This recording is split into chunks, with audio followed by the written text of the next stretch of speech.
My name's Andy, and I love reenactments. I love history in general. But there's every so often where you find a group you just have to highlight. These amazing women are keeping extraordinary women's lives and stories alive. It's only a short video, but the story of these women, I think, is definitely worth remembering because they were a part of the 14th Army that was in Burma.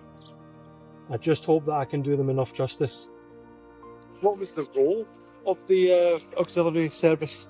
It started off as volunteers. When they were in the Burmese jungle, they would have static canteens like this. They would also have mobile canteens with big trucks, and they would drive to within 1 or 2 miles of the front line.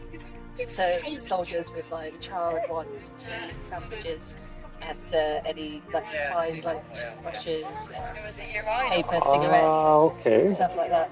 You know, they had to deal with everything that the soldiers went through, you know, dysentery, malaria. We've got spiders, we've got rats, we've got flies. Oh my. I'm sorry. But the women were there. They usually worked in groups of about 3 or 4. And they'd do like 14-hour days, you know, back and forth. And then at the end of the day, you know, to keep up morale, they'd put on dances and there'd be like 200 soldiers, but they would dance with every single one of them. Hard tip to those women. Yes. I can only imagine the hardship they must have went through as well. Yes. Because they obviously, not only are they doing so much work, they're having to watch everything. Yeah, and the Burmese roads after monsoon, they like just turn into mudslides really. There's actually a picture there of a woman called Doreen Hartley. It was painted in 1945 by a soldier. She was 20. She'd been out there 3 years. 17 years old. She went out there, and you think a 17-year-old girl now. Imagine. For the first year, they were all just volunteers. It only took a year, and Slim was like, hang on a minute, they're actually really good. And then they were incorporated into the 14th Army after that. But there were only about 250 to 300 women. You know, and the 14th Army is known as the Forgotten Army, you know, and there's such little literature about them.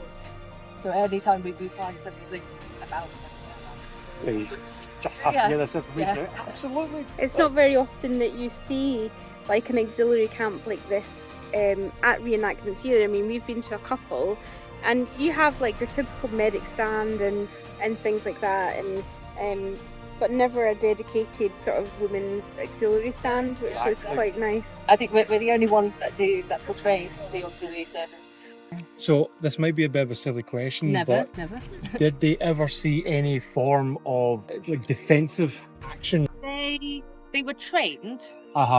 They were trained with Enfields and given a Webley just in case, but usually they had an escort with them, so they wouldn't actually be in the fighting. How did the women keep their own morale up? Fortitude. Probably a good answer. No, I think it was because they were used to living out in that area. Yeah. And they wanted to help the way they could. They needed to go back to England. First of all, it would be a perilous journey, you know, trying to get from, you know, Burma all the way back. And I think just that sense of we're helping, we're doing our bit this way. Well, you know, there's 4 women and 200 guys. I think, you know, I think they'll be all right. I think women are built like that, though, aren't they? We know, like the uniforms and stuff, but basically, especially with the soldiers. Usually you go into a regiment and army and they're like, you need to have this, you need to have that. They were kind of a bit mishmash because it's like, if you can get it, wear it. If you've got it, wear it. Yeah. Makes sense. Waste not, want not, kind of. Yeah. Exactly. This poem was taken from a dead British soldier, don't know who it was, in the admin box in 1943. We sent it 3 times to England, but each time the censor sent it back, he said it was too true and he could not allow it through. But he had taken a copy for himself. On the 4th attempt, we got it through, and it was published in the John Bull.